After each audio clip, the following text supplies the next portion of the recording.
Perbedaan spesifikasi antara Redmi Note 14 Pro 5G dan Redmi Note 14 Pro Plus 5G. Sesuai janji gue kemarin, walaupun renggang seminggu, hehehe, gue bakal bahas perbedaan spesifikasi kedua HP ini. Jadi, siapkan kopi kalian karena video ini bakal berdurasi lumayan panjang. Mari kita mulai.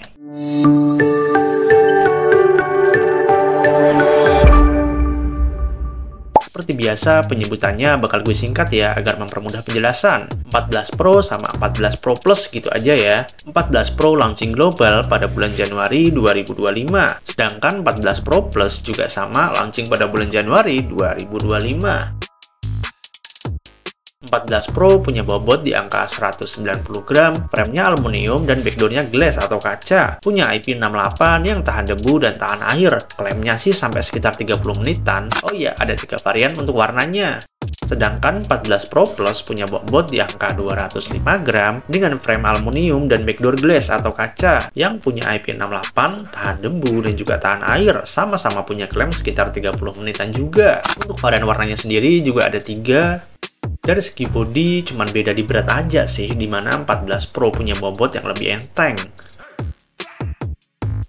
Next, di bagian layar, 14 Pro punya layar AMOLED 6,67 inch, refresh rate-nya udah 120 Hz, punya resolusi 1,5K 1220 x 2712 dengan tingkat kecerahan 3000 nits dan juga udah dibekali proteksi Corning Gorilla Glass Victus 2. Sedangkan 14 Pro Plus juga sama, punya layar AMOLED 6,67 inch, refresh rate-nya juga sama, udah 120 Hz, punya resolusi yang sama 1,5K 1220 x 2712 dengan tingkat kecerahan yang sama 3000 nits dan pakai proteksi yang sama Corning Gorilla Glass Victus 2. Kalau dari segi layar menurut gua nggak beda jauh, malahan sama sih.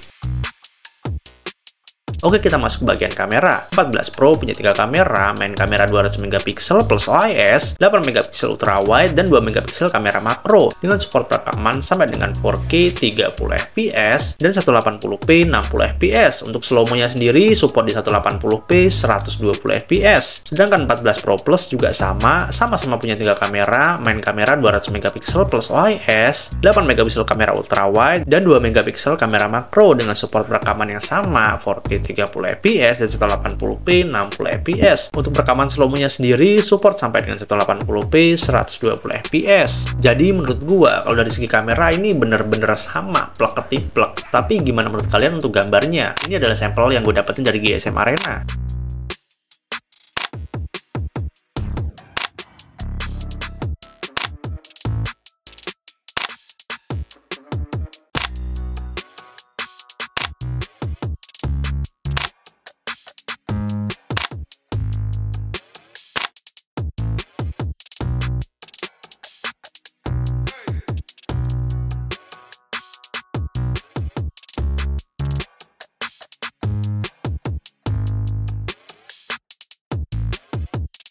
Selfie kamera 14 Pro punya lensa 20 MP dengan support perekaman sampai dengan 1080p 60fps. Sedangkan 14 Pro Plus juga sama-sama punya lensa 20 MP dan sama-sama support perekaman 1080p 60fps.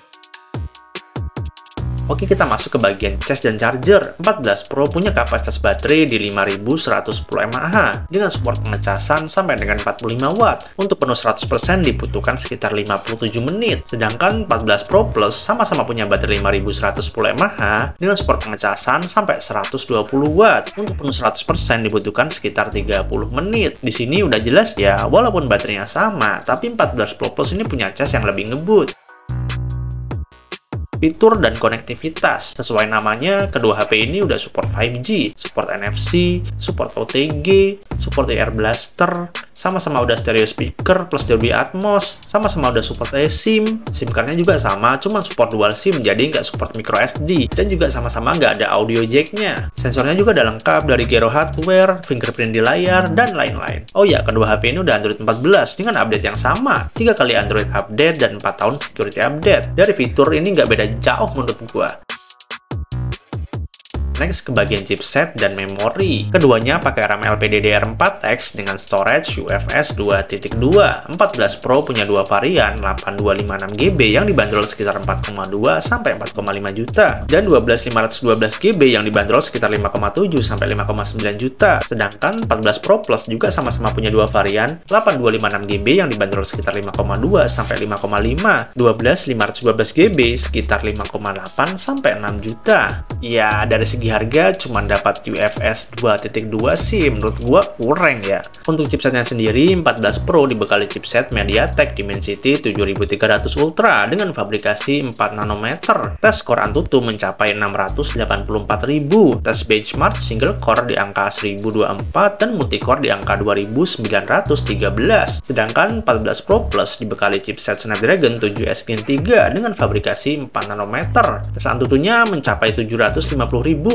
tes benchmark single core di angka 1163 dan multicore di angka 3234. Untuk hasil stress test kedua HP ini gue dapat dari GSM Arena.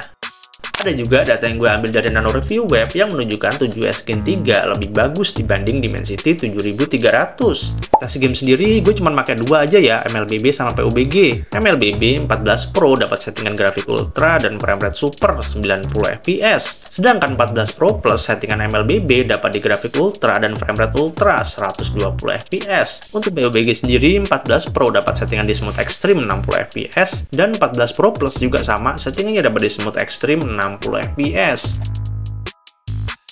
Kesimpulan dari gua, sebenarnya sama kayak varian sebelumnya yang gue bahas, speknya sama-sama, hampir mirip. Cuma beda di bagian chipset sama charger, jadi ambil yang mana? Kalau suka nge-game, mungkin saran gua bisa ambil varian 14 Pro Plus. Untuk kebutuhan daily dan nggak perlu cas yang terlalu ngebut, ambil 14 Pro, udah cukup banget menurut gua. Itu aja konten kali ini. Kalau ada yang salah dari penjelasan gua, lo bisa benerin di kolom komen. Nanti biar bisa gue koreksi. Gue Aka, sampai jumpa lagi di seputar teknologi.